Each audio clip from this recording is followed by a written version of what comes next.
Ruth capítulo 1, versículo 1 dice así: Aconteció los días que gobernaban los jueces, que hubo hambre en la tierra, y un varón de Belén de Judá fue a morar en los campos de Moab, él y su mujer y 2 hijos suyos. El nombre de aquel varón era Elimelech, y el de su mujer Noemí, y los nombres de sus hijos eran Malón y Kelión, efrateos de Belén de Judá. Llegaron pues a los campos de Moab y se quedaron allí. Y murió Elimelech, marido de Noemí, y quedó ella con sus 2 hijos, los cuales tomaron para sí mujeres moabitas. El nombre de una era Orfa, y el nombre de la otra Ruth, y habitaron allí unos 10 años. Y murieron también los 2, Malón y Kelión, quedando así la mujer desamparada de sus hijos y de su marido. Vamos a orar esta mañana. Señor, te damos gracias por este estudio con mis hermanas en Cristo. Te pedimos que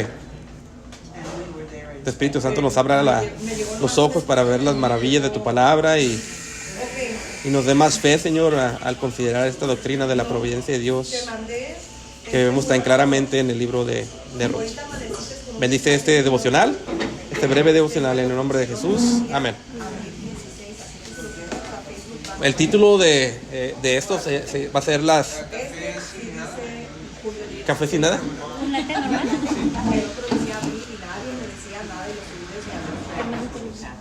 Ok, entonces meditaciones en Ruth, parte 1, ¿ok? Entonces Ruth, capítulo 1, versículo 1, dice: Aconteció los días que gobernaban los jueces, que hubo hambre en la tierra. El libro de Ruth empieza con detalles que, si no ponemos atención, parecieran insignificantes. Pues se nos dice que hubo hambre en la tierra de Belén, de Judá. Y es un poco irónico porque Belén literalmente significa la casa de pan. Y ahí es donde faltaba pan. ¿Y qué es importante de que haya hambre en la tierra? Bueno, bajo el antiguo pacto, o sea, cuando tú estás leyendo Ruth, el autor presupone que tú ya conoces el Antiguo Testamento.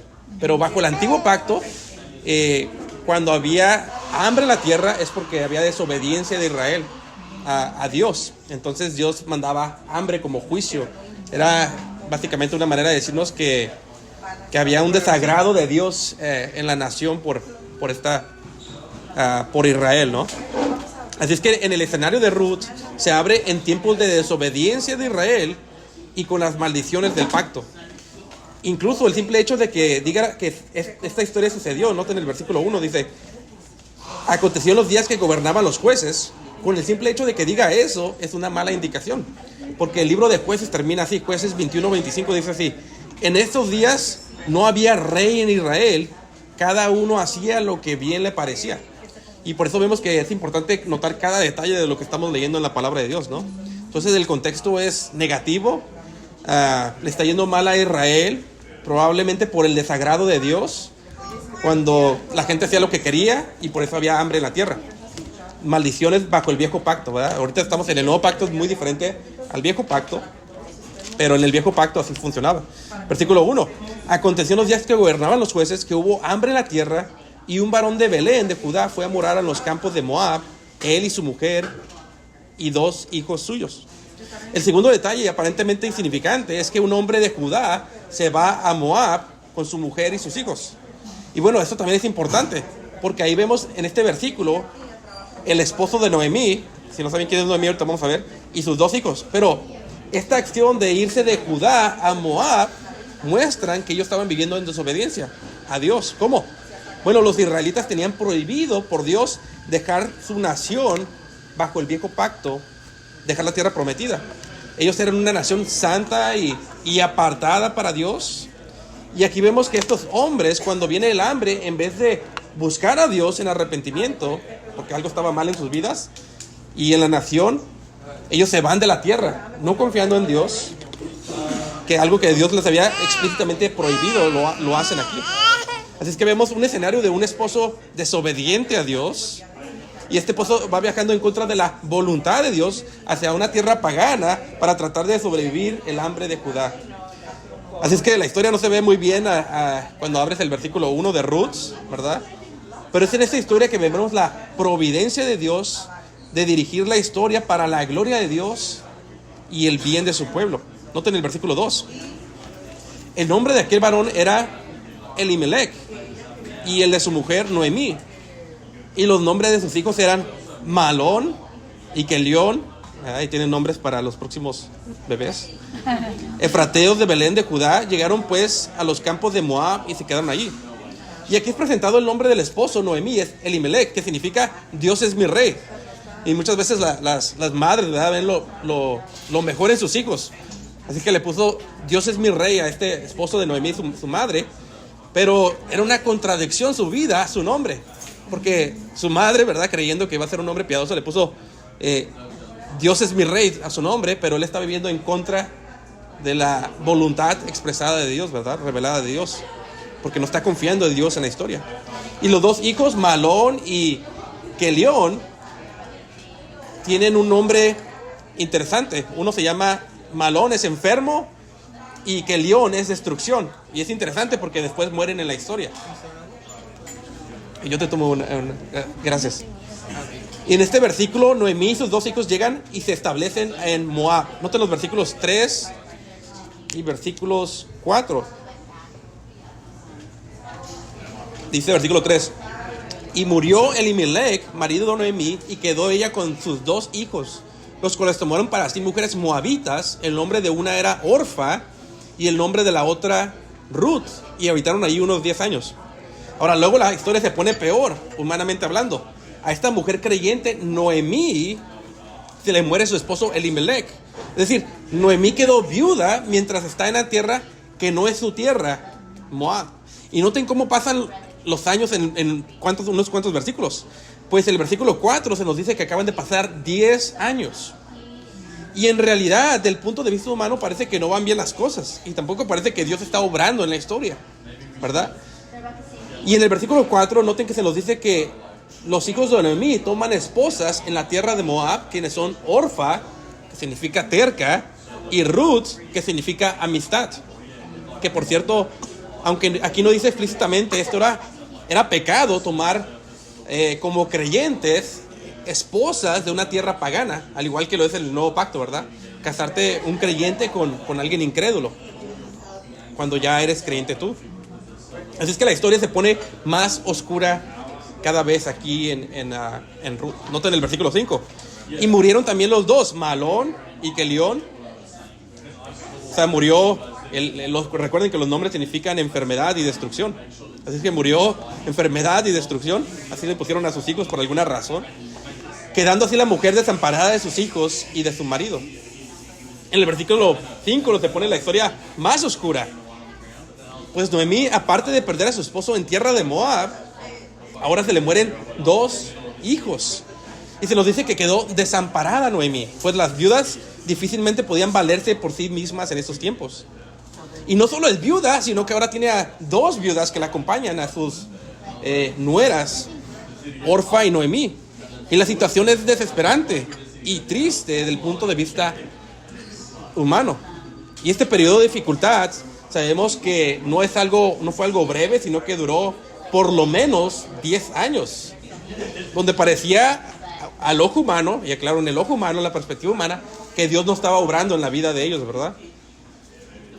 Pero escuchen, hermanas, en esta oscura historia, en esta historia donde hay pecado aún en el pueblo de Dios, en esta desconsolación de Noemí, que ha durado más de 10 años, vemos la providencia de Dios que eventualmente traería al Mesías, ¿verdad? Cuando uno lee Mateo, mira ahí el linaje, Ruth, una mujer que ni siquiera es del pueblo de Dios, y Dios en su providencia trae de ella al Mesías prometido.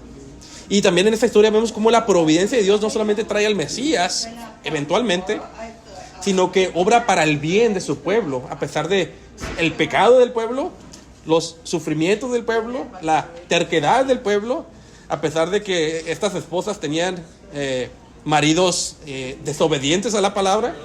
Pero Dios sigue obrando en su providencia para el bien de su pueblo. Ahora, como aplicación, me gustaría hacer varias preguntas y respuestas del catecismo de Westminster. Es un catecismo para niños y lo hago para que aprendamos la doctrina, ¿verdad? Así que el catecismo de Westminster hace la pregunta, y el punto de esto es para que aprendamos lo que es la providencia de Dios. Son 3 preguntas que nos elaboran una sobre la otra para decirnos qué es la providencia de Dios. Primero de pregunta, ¿qué son los decretos de Dios? Y el catecismo responde, los decretos de Dios son su propósito eterno. O sea, que no es un propósito nuevo, sino que Dios siempre ha tenido este propósito, un propósito eterno, según el consejo de su propia voluntad. No está basada en la voluntad humana, sino en lo que Dios quiere, ¿verdad? El Padre, el Hijo y el Espíritu Santo. En virtud del cual ha preordenado, o sea, Dios ha predestinado todo lo que sucederá en la historia de acuerdo a su voluntad. Para su propia gloria, todo lo que sucede. Los decretos de Dios son su propósito eterno, según el consejo de su propia voluntad, en virtud del cual ha preordenado para su propia gloria todo lo que sucede. ¿Okay? Básicamente, Dios decidió todo lo que va a suceder desde antes de la fundación del mundo, en palabras sencillas. Ahora, pregunta número 8. ¿Cómo ejecuta Dios sus decretos? Y luego respuesta.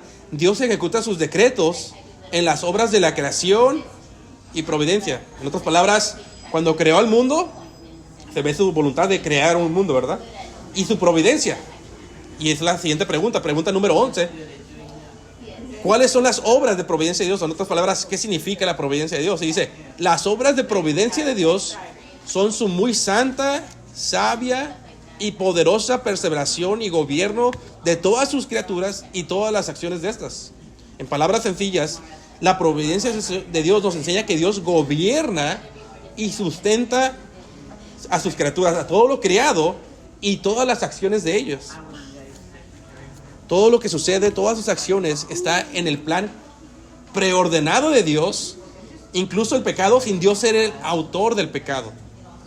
Y todo esto lo obra para su gloria y para el bien, particularmente de su iglesia o de la gente que es creyente, ¿verdad? Es decir, nada es casualidad en la vida y Dios en su providencia está gobernando el mundo, cada acción que sucede en el mundo. Así es que aunque todo lo que vimos en Ruth, aún los pecados de sus esposos, el pecado del pueblo de Dios, la muerte y la desconsolación en la familia, Dios está gobernando todo esto para un fin de mayor. A pesar de que humanamente han pasado 10 años, ¿verdad? No un año, sino 10 años. Y parecía que la desesperación aumentaba cada vez más. Y lo mismo es cierto en nuestra propia vida. Dios está obrando en nuestras vidas en su providencia. Y cuando digo nuestras propias vidas, obviamente me refiero, estaba hablando aún en la vida de los incrédulos, pero para otros propósitos, ¿verdad? Pero para la vida de los creyentes está obrando de una manera especial para el bien de la iglesia, algo que no necesariamente es cierto para los incrédulos. Dios está obrando de una manera especial para aquellos que han confiado en su Hijo Jesús, para un fin bueno que incluye días de dolor, días de llanto, incluso los días que caemos en pecado, pero todo Dios está obrando para su gloria y para el bien de su pueblo. Y es cuando entendemos la doctrina de la providencia de Dios que podemos tener fe en Él, aunque parezca que Dios no está obrando en la historia, ¿verdad? Ahora regresen a Ruth y sigamos viendo esta doctrina de la providencia de Dios ilustrada, ¿no? En el versículo 6 dice, entonces se levantó con sus nueras, después de que murieron su esposo y sus hijos, y regresó de los campos de Moab, porque oyó en el campo de Moab que Jehová había visitado a su pueblo para darles pan. Aquí vemos que Noemí regresa con sus nueras de Moab a Judá, porque Dios quitó el hambre en la tierra y les dio pan ahí. Y aquí vemos que la parte final del versículo 6 dice que Jehová visitó al pueblo. Noten que es Dios quien quita el pan y Dios quien regresa el pan. La soberanía de Dios aún en esos pequeños detalles. Versículo 7. Salió pues del lugar que había estado y con ella sus 2 nueras y comenzaron a caminar para volverse a la tierra de Judá. Versículo 8. Y Noemí dijo a sus 2 nueras, andad, volveos cada uno a la casa de su madre. Jehová haga con vosotras misericordia como la habéis hecho con los muertos y conmigo. Aquí Noemí básicamente le dice a sus nueras que están libres, ¿verdad? Ya se murieron sus esposos, están libres de ir y tomar a otro esposo. Pues los maridos de Ruth y Orfa habían muerto y podían volver a empezar su vida. Y Noemí les agradece, pero le dice, se pueden retirar. Versículos 9 y 10. Os conceda Jehová que halléis descanso, cada una casa de su marido. Luego las besó y ellas alzaron su voz y lloraron. Y le dijeron, ciertamente nosotras iremos contigo a tu pueblo. Aquí vemos que Noemí desea el bien de sus nueras, las besa, lloran, se despiden. Y recuerden, para una viuda hacer esto, ella estaba desprotegida. En esos tiempos era muy difícil proveer para sí misma si no tenía un esposo, ¿verdad? Entonces ella hacer esto se iba a quedar más sola. Y vemos el corazón de Noemí. No estaba pensando necesariamente en sí misma, ¿verdad? A pesar de que la situación era difícil. Versículo 11. Y Noemí respondió, volveos, hijas mías, para que habéis de ir conmigo. Tengo yo más hijos que en el vientre. ¿Tengo yo más hijos en el vientre que puedan ser vuestros maridos? Aquí Noemí les dice que no se queden, pues no habrá propósito en que la acompañen. Pues les dice que ella ya no puede ofrecerles nada, pues no tiene más hijos para que se vuelvan a casar con ellos, ¿no? Y tengan un futuro y una familia. Y un proveedor y un protector como esposo. Versículos 12 al 13. Volveos, hijos mías, e idos, porque yo ya soy vieja para tener marido. Y aunque dijese, esperanza tengo, y esta noche estuviese con marido, y aún diese luz a hijos, ¿habías vosotras de esperarlos hasta que fuesen grandes? ¿Habías de quedado sin casar por amor a ellos? No, hijas mías, ¿qué mayor amargura tengo yo que vosotras? Pues la mano de Jehová ha salido contra mí. Ahora, noten los comentarios de Noemí. Ella dice que sería necio quedarse con ella. Y algo que es claro es que después de años de ver tiempos oscuros, ella dice esto: Dios, la mano de Dios está contra mí, ¿verdad? O sea, en un lado demuestra que es creyente, incluso es una creyente reformada, ¿no? Cree en la soberanía de Dios, pero piensa que Dios está en contra de ella. Y es por eso que es tan importante tener en la mente la doctrina de la providencia de Dios, porque aquí Noemí es claro que su fe se ha debilitado, ¿verdad? Porque han pasado años, pero esto no cambia que Dios está encaminando la historia para algo bueno, a pesar de que ha pasado 10 años y ella ha visto gran sufrimiento. Iba a ser aún más glorioso lo que Dios iba a traer. Dios iba a traer bendición para mucho pueblo, ¿verdad? En la muerte de Jesús, quien perdonaría los pecados de todo su pueblo, ¿verdad? Versículo 14. Y ellas alzaron otra vez su voz y lloraron, y Orfa besó a su suegra, mas Ruth se quedó con ella. Me comentaba el hermano Noé Acosta cuando vino la última vez, que a los mexicanos les tienes que preguntar 3 veces si quieren comida, ¿verdad? Si te ofrecen algo cuando vas a su casa, y hasta aunque quieren, hasta la tercera vez se aguantan, y hasta la tercera vez aceptamos, ¿verdad? Pero aquí vemos que a Orfa, con 2 veces que le digan que se puede ir, se va, ¿verdad? Se va y se va a buscar marido. Pero Ruth, aunque no se veía prometedor el asunto, humanamente decidió quedarse con su suegra para que no estuviera desconsolada. Noten el versículo 15. Y Noemí dijo: he aquí tu cuñada se ha vuelto a su pueblo y a sus dioses.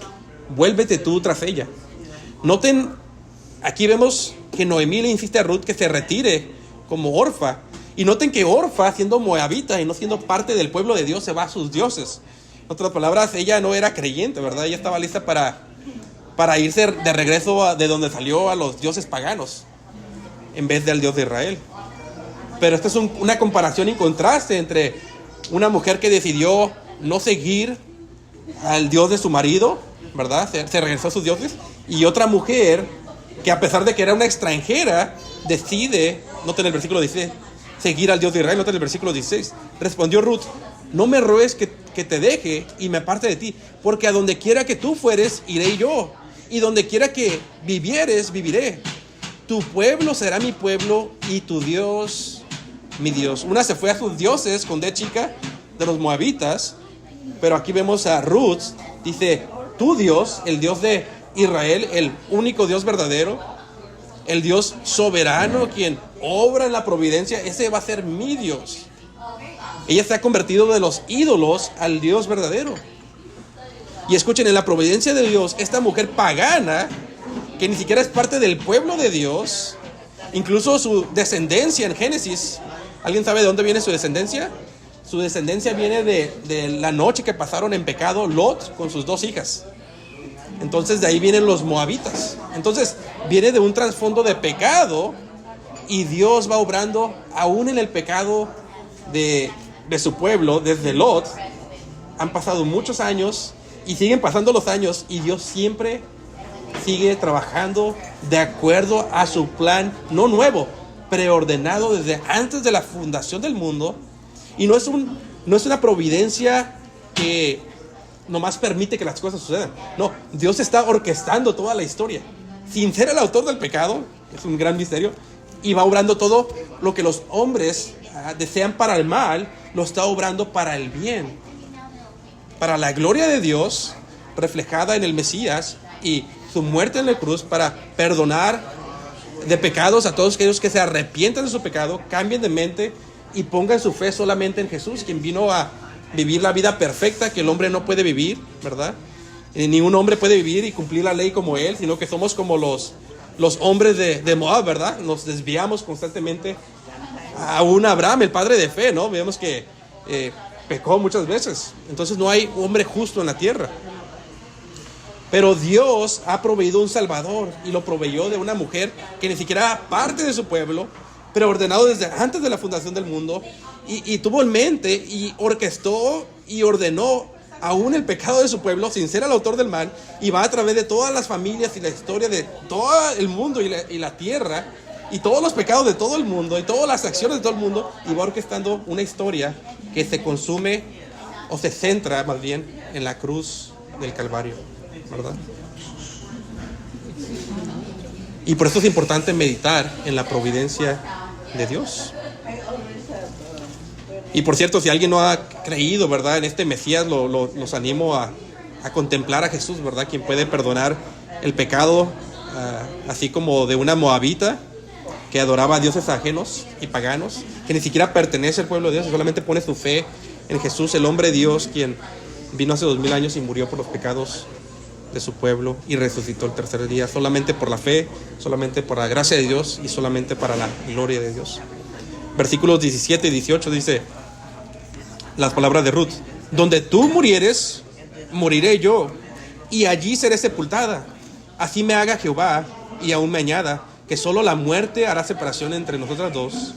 Y viendo Noemí que estaba tan resuelta a ir con ella, no dijo más. Noemí quedó totalmente impactada, ¿verdad? Porque ve que Ruth muestra su amor para con su suegra, un amor sacrificial, ¿verdad? Versículo 19. Anduvieron pues ellas dos hasta que llegaron a Belén. Y aconteció que habiendo entrado en Belén, toda la ciudad se conmovió por causa de ellas y decían: ¿no es esta Noemí? Ahora recuerden, ella regresa con Ruth a Moab, de Moab a Judá, y han pasado 10 años. Y a lo mejor era tan impactante ver su rostro, que su rostro de Noemí, su nombre significa dulce o agradable, y a lo mejor su rostro ya no es el mismo, ¿verdad? Tantas tragedias, tanto dolor, aún como creyente, tantas lágrimas, y dice, oye, a lo mejor también los años, ¿verdad? 10 años después, ¿es esta Noemí? Versículo 20, y ella le respondía: no me llames Noemí, sino llamadme Mara, porque en grande amargura me ha puesto Todopoderoso. No es más, Noemí significa agradable o dulce, y Mara significa amarga. Y aquí vimos que Noemí en ese momento no podía ver más allá de su situación. Ella no consideró la providencia de Dios de la manera positiva. Le faltó un lado de la providencia, ¿verdad? Y ahora entendía que la muerte de su esposo estaba en la providencia, pero no entendía lo bueno que es Dios. Y por lo tanto aquí ella dice que no me llamen Noemí, no me llamen dulce, llámenme amarga, ¿no? Porque estoy amargada por perder a mi esposo y a mis hijos. Versículo 21. Yo me fui llena, pero Jehová me ha vuelto con las manos vacías. ¿Por qué me llamaréis Noemí? Ya que Jehová ha dado el testimonio contra mí, el Todopoderoso me ha afligido. Así volvió Noemí y Ruth, la moabita, y su nuera con ella. Volvió de los campos de Moab y llegaron a Belén al comienzo de la siega cebada.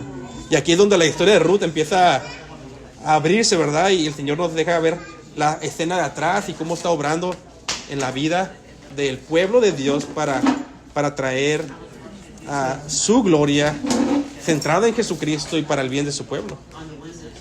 Y en aplicación, en Noemí vemos a una creyente, pues cree en la soberanía de Dios, y una vez más, pero no entendía el aspecto positivo de esto, ¿no?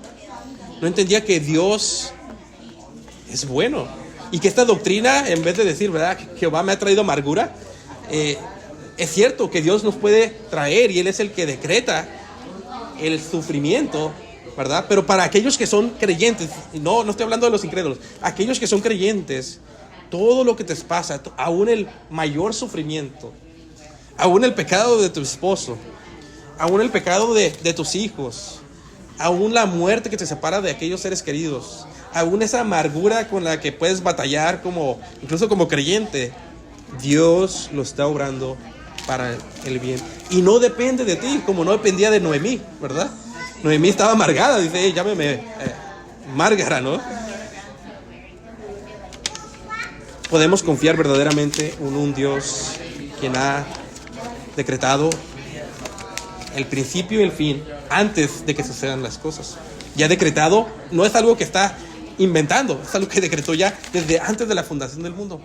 Y así como no dependía que Él nos escogió para salvación, así no depende, ¿verdad?, de nosotros lo que Él va a hacer con su pueblo. Él va a obrar, ¿verdad?, para bien siempre para su pueblo y por el Evangelio. Ahora, claro, ¿no?, cuando pecamos van a haber consecuencias y lo vemos en la vida de estas personas. Así es que no es, como decía nuestro hermano Pastor Alex, no es algo para que te incite a pecar, ¿verdad? Si tú pecas, van a haber grandes consecuencias que pueden incluir la muerte. Pero también es un consuelo que a pesar de nosotros, ¿verdad?, Dios es bueno. Segunda aplicación y aplicación final. Esta segunda aplicación la agarré de la Biblia de Herencia Reformada. Se la recomiendo mucho si no la tienen. Al final tiene pequeñas aplicaciones de una lectura. Y habla de la amistad, ¿verdad? La importancia de la amistad. Y creo que es algo que muchas veces no consideramos. Y especialmente como creyentes, no consideramos esto. Como creyentes viviendo en Estados Unidos, creo que no consideramos esto. Más bien, muchas veces pensamos, soy yo y los míos, ¿verdad? Yo y mi familia. Pero no consideramos la amistad. Y vemos en Ruth, cuyo nombre de alguna manera significa o tiene implicaciones de amistad, ¿verdad? Como ella fue fiel a su suegra, siempre estando ahí para ella. Y esto a lo mejor les puede ayudar como grupo de hermanas, ¿no? A tener una amistad en el grupo donde puedas confiar en las buenas y en las malas, ¿verdad? Así como la amistad que David tenía, ¿verdad?, con Jonatán. Esas amistades verdaderas y genuinas que te ayudan en la caminar de fe en esos momentos difíciles son de gran bendición y nos ayudan a recordar que Dios está obrando en nuestras vidas, ¿verdad? Todos ocupamos a alguien así en nuestras vidas. Vamos a orar y después si tienen alguna pregunta podemos responderles. Señor, te damos gracias. Gracias por este tiempo de oración, compañerismo con mis hermanas en Cristo. Espero que haya sido de bendición esta enseñanza de la providencia para ellos. Bendice a tu pueblo, Señor, y si alguien no es creyente, ábrele los ojos para que pueda conocer al Salvador, Jesús. Lo pedimos en el nombre de Jesucristo. Amén.